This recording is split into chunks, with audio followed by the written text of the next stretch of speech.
July 2003, a revolutionary new order swept into the West London footballing citadel of Stamford Bridge, turning the Blue Army of Chelsea into a Red Army, marching to a new tune, the tune of a little-known Russian billionaire.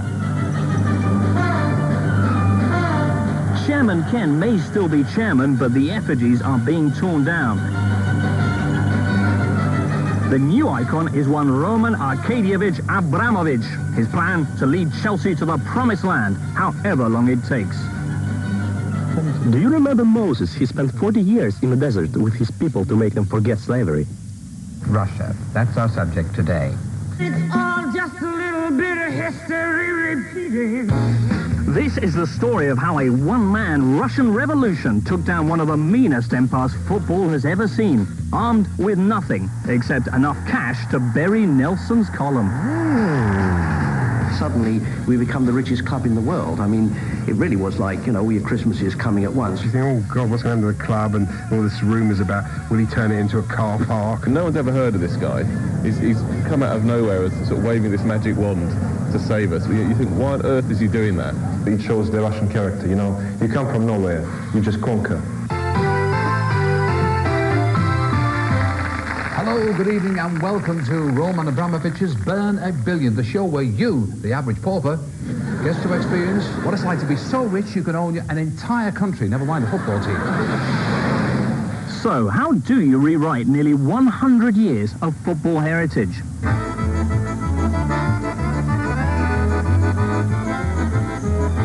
First off, let the people see the meanness of the old leader and his ruthlessness with his enemies. They've all run for cover, which is typical politicians.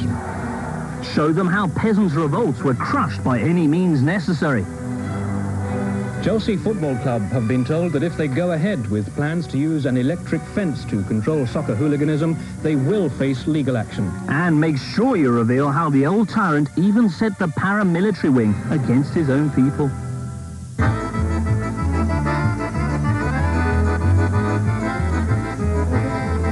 Roman Abramovich planned his revolution carefully, even though it is hard to resist a Russian billionaire with a larder full of cash. He knew he wanted to buy a football club, but first he had to decide where. British football is a business venture and very competitive. The quality of the teams is pretty similar. There's not one big name overshadowing the others. That's why I liked British football. But I remember the conversation Roman and I had many years ago, 5-6 years ago, is that he would like to get involved with something in England, a football club. So even then he was talking about it.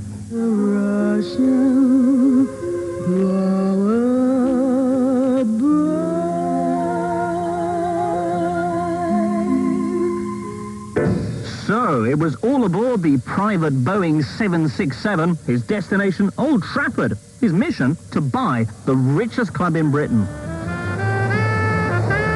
But £750 million was a little too much money, even for a multi-billionaire. Next on the list was the budget option, Spurs. After a meeting at White Hart Lane with Chairman Daniel Levy, Abramovich was very keen. But a wrong turn in his helicopter and Spurs' dreams came crashing down. He journeys by private helicopter and private Boeing jet, and he was on his way back from that meeting, travelling across London, and his attention was drawn to Chelsea Village, and it's from the skyline, a magnificent arena. When he looked down at it and thought, well, that certainly compares to what I've just seen at White Hart Lane, I'd rather purchase Stamford Bridge. So Abramovich forgot all about buying Spurs and focused on Chelsea instead. I think Spurs fans would be absolutely livid if they realised how close they came to having Abramovich as their new owner. As Roman researched Chelsea further, nothing could have prepared him for the decadence he was to encounter.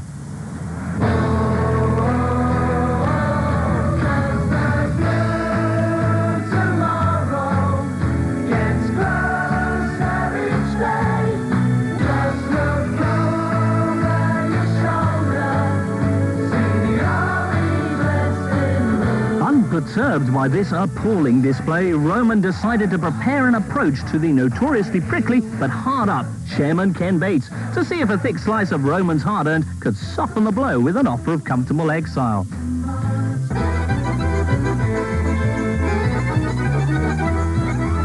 The link to Abramovich was through Israeli super agent Pini Zahavi, whilst Chelsea chief executive Trevor Birch was brought in by Premiership football agent Jonathan Barnett. I'd had a conversation with Pini, who I've known for a long time, and Pini, we were discussing, and he had this person, and he was looking to buy a major football club, and he mentioned a couple of names, and I said, how about Chelsea? And he said, do you think they're available? And I said, yes, I'm pretty sure. The meeting took place at the heart of the bourgeois establishment in the exclusive restaurant Les Ambassadeurs. Padded waists and padded wallets encouraging Comrade Birch to play his part in the heroic struggle. We all agreed that Pini had an investor and would bring that person to the table. And we asked Trevor whether he had the power. He said yes, and so he said he would bring Chelsea to the table, and that was the outcome. If you've got it, spend it, because you can't take it with you. When Abramovich finally met Birch, ideological purity was no longer on the menu. Birch nearly choked on the £140 million that was on offer. He knew all resistance was futile. Within hours, Roman Arkadievich Abramovich and Kenneth William Bates met for the first time ever at the Dorchester, shaking hands on a historic deal. He had bought 51% of Chelsea Village, which owns everything around here. He's bidding for the rest at 35p, same for everybody. That's £60 million. More money, more money, more money. He's clearing the short-term debts we have is about 30 million. More money, more money, more money. He had no problem with the bond now, 75 million, piece of cake. And then he's putting more money in to improve the team and buy new players. So totally committed to £200 million. Not that much really, is it? Small change, loose change you keep in the car.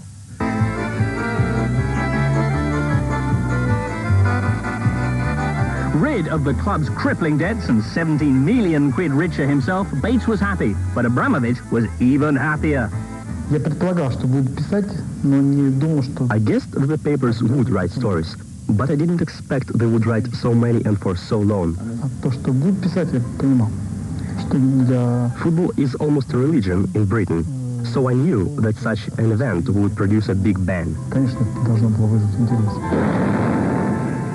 I'd written after about 2 or 3 days after his takeover that Abramovich would spend £150 million in his first 2 years. In fact, as I typed that onto my computer and as I saw it appear in print the next day, I looked at it and I thought, can that really be true? I heard, in actual fact, he's richer than God. He's got about 4 quid more than God has. As you God phones him up, said, Rabbi Bob, do me a favour, give me a few quid. Here we were at one stage talking about we couldn't buy anybody and there might be some serious financial difficulties on the horizon. Suddenly, we become the richest club in the world. As Roman's fantasy football started, the Chelsea fans thought Christmas had come early.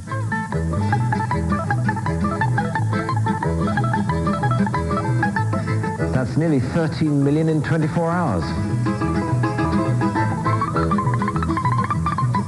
Fiona and trays all the way from Ireland, especially for Jamie and Doug. It seems there's no limit to Mr. Abramovich's ambition or his spending power.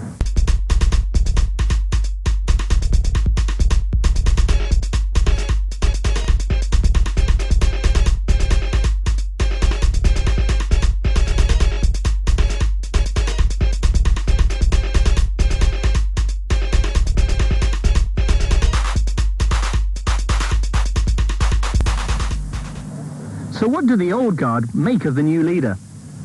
He comes in the dressing room, he speaks to the guys and tries to say, as much as he can. And if you can't really speak to him directly because he's still going through the process of speaking English, then you probably speak to one of his right hands. And they will translate to him because he's quite generous, he's quite open to speak to anybody. Have the changes brought in a new mood among the players? I mean, we are excited because you come so many new things. Everybody's on his toes now because you have to succeed, you understand? You have to be on top of your game all the time. By the end of his shopping spree, Roman had done 110 million quid on players in just over 4 weeks. Stunned as a mullet. A total shock. Unbelievable. Unprecedented. Absolutely speechless. Just astounding. So, where did all that money come from?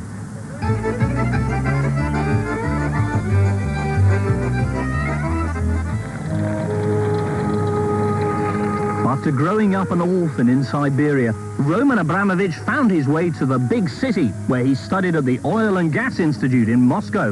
Not exactly the obvious training for his first business, knocking out from a Moscow market stall anything he could lay his hands on. Obviously, the next step for a Moscow barrow boy is to become a millionaire oil trader and hobnob with the country's billionaire elite. Stands to reason. Then you get yourself in with the big boss, President Yeltsin, and Boris is your uncle. Fortunately, you end up with a nice little oil and gas company and get elected to a seat in Parliament. Then you're on your own. A few more moves, your feet don't touch the ground, and you're elected governor of Chukotka, a Siberian province with more oil than Kuwait. From backstreets to billionaire boys club, with no one really knowing how you did it. I'm such a typical football fan. I couldn't care less where his money comes from. We can't just allow anyone to walk in and buy a club as if it was just any other commodity. There ought to be more examination of the individuals that want to come in and do that. He should be investigated. We can't have him take over Chelsea. I think, what are you on about? We're broke. No sooner was CHELSKI a done deal than the question started. Was Abramovich just another dodgy Russian looking to move his cash? Can you buy success? And would Roman splash out even more money? This and much more coming up on CHELSKI.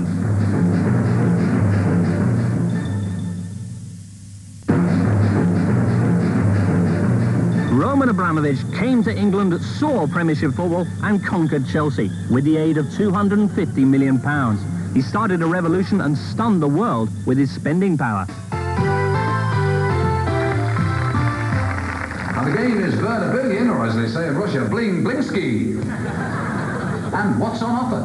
Well, it's Omsk, a nice hockey team from Central Asia. It'll cost you £10 million. Not so keen on sport? Then how about a nice bit of charity work? Because next on offer is Chukotka in Siberia. This charming province is 20,000 square miles of frozen tundra, the size of France. Don't forget to wrap up warm. Nice prize. Not so sure about the location. In the province in which he governed, he apparently is treated like a god, but he has set up hospitals and schools, even a cinema, and financed many of these projects himself. The Abramovich spending spree stretched to a brand spanking new hospital, a cinema, several schools, the province's first ever hotel, 46 new homes, hairdressers, public baths, and the finest caravan park money can buy. So that's another £150 million gone. Now, if you don't do cold, here's warm. A 350-foot ocean-going yacht moored on the French Riviera. That's 50 million quid to you. He ain't no schmuck bubbler. You don't make zillions if you're a schmuck bubbler. You might blow zillions, you don't make zillions. More billionaire boys' toys now. It's a Boeing 767 jet and a 26-seater helicopter. Not bad for 35 million quid. To think that there's this person who's got so much money, it's the gross national product of Papua New Guinea or whatever it is. It's an absurd amount of money. We've got a townhouse in Belgravia for £28 million. The 440-acre country estate in Sussex, complete with polo park, costs £12 million. We'll be right back after some messages about our sponsor. Fella's putting in a load of money. Happy days. Nice bit of money. You get loads of money. Just give us more money, we can use it. Loads of money. Loads of money. People say you can't buy success. You can buy success, Bubba. You can buy success, that's a fact. You can, if you know how to spend the money. I haven't thought about how much money I am prepared to spend. I suppose it depends on how well we play and how determined we are to win. If I feel we need to buy any particular player to get the results we want, I'll just spend more money.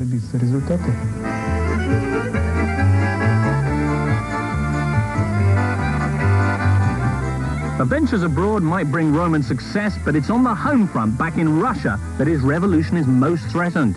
The person who actually earned his fortunes on the Russian market, on the Russian wealth, on the Russian resources, should invest the money back in Russia.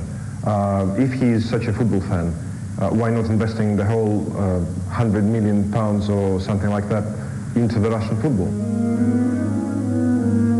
The mayor of Moscow, Yuri Loskov, was not very pleased at all.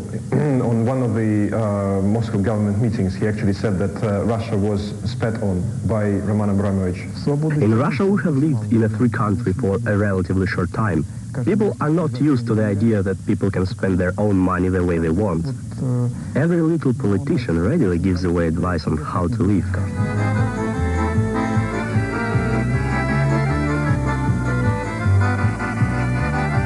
Trevor Birch, Chelsea chief executive and revolutionary loyalist. He brought in the Russians, he signed the new players. And what did he get? The iron parachute. Blue-eyed boy Peter Kenyon was brought in from Man United to replace him. I think one of the mistakes Abramovich and his team have made was to get rid of Trevor Birch. You know, he's got a winning team, a winning staff. Keep him. There he was, very loyal to the club, and suddenly, you know, he's done away with. And one wonders if there's a certain ruthlessness. There's a tendency to look at people from the outside and think, oh, he's so successful, he's got to be better than the one that we've already got. Ramon, if it ain't great, don't throw it away, boy. Don't throw it away if it ain't great. Under this new orthodoxy, manager Claudio Ranieri may be next for the firing squad. Claudio's got to win something this season. I think he's got to win over the Premiership, or at least a couple of other trophies, or he's gone. With Claudio sacrificed, Abramovich might turn to Sven-Goran Eriksson to save the revolution and placate the masses. I don't want him, personally. I really don't. It would really break my heart if they got rid of Claudio for Sven. It just would. And I think a lot of fans feel the same way. If your neighbor's cow dies, nothing can please you more. Exhausted by heroic revolutionary deeds, Roman retired to quieter pastures to contemplate locking horns for the very first time in Premiership combat. But his radical liking for casual proletarian attire would displease the established order at the opening game against Liverpool. He likes to be relaxed around the office, wears jeans and Burberry T-shirts. And, of course, when he turns up at Premiership grounds without his tie, some of them insist that he wears them, certainly in the director's area, not the director's box, and they provide him with ties. And a free tie wasn't the only bit of generosity he received at Anfield. Yeah, Ken Bates welcomed Abramovich to the first Premiership match at Anfield by presenting him and his wife with diamond-encrusted gold and silver Chelsea badges valued at £10,000 each. Ouch! That hurt.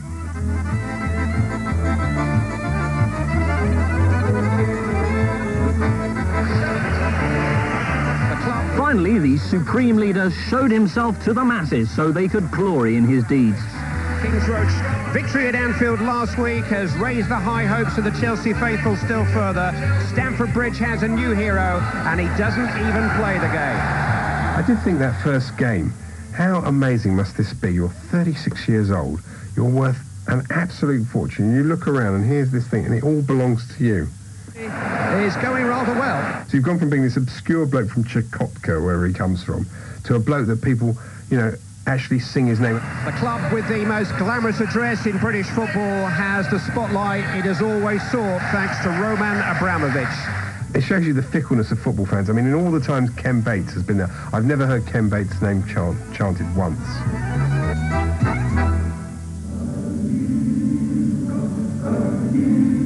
For the CHELSKI foot soldiers, Abramovich could do no wrong.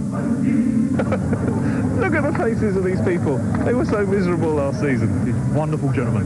He's rich and the rest are all jealous, so it's that simple. Everybody at Chelsea is loving it. Can't say anything bad about him at the moment, can we? Oh, I think he's brilliant. Love the Russians there. Happy days. See, Chelsea. It's a much happier place now. Although £250 million is likely to guarantee you compliments, to those who have met him, he seems genuinely charming and charismatic. I was compere a nightclub with Terry Venables owned a nightclub restaurant club in London, central London, and Ramon came down that club with his Trent Penis at Harvey. And that's where I first met him. Found him a very charming man. Only upset me, so I asked him to sing on the karaoke, wouldn't sing. I wanted him to do that Irving Berlin song, Russian Lullaby, and he said, "No, Eric, do me a favour, Bubbler." You know, nice Jewish boy, so he wouldn't sing. The cult of the personality was well and truly embraced by the CHELSKI proletariat, who sought to identify with their Russian leader in as many ways as possible.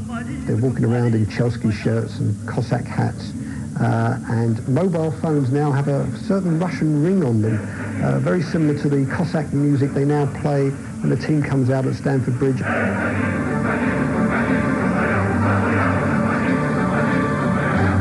I love the Kalinka from the terraces. It's just, it sends a shiver down my spine. And even Chairman Ken Bates is dancing that Cossack music.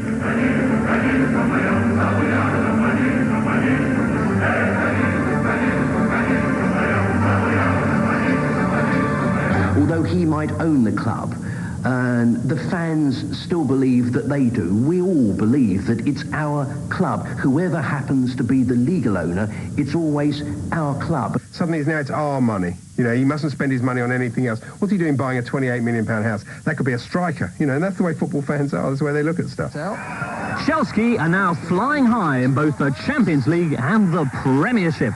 So far, the Russian Revolution is working. As for the future, will Abramovich carry on playing fantasy football with real money? Will Ranieri last until Christmas? Will Chelsea make progress towards their goal of becoming the best team in the world?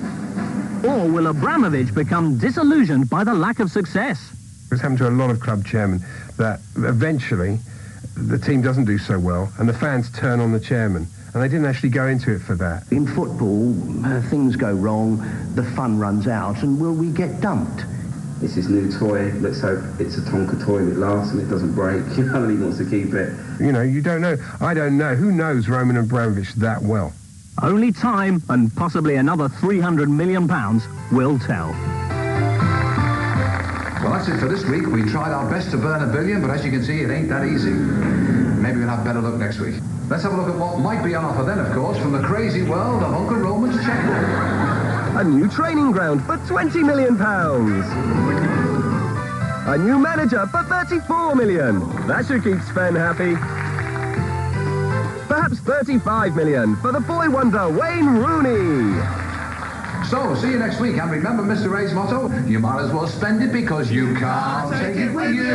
Playing Winston. From Russia with love, I fly to you. Give me some deals, Ramon, please, people. A nice Jewish boy from the east end of London. Give me, phone me up and we'll do a deal. From Russia with love.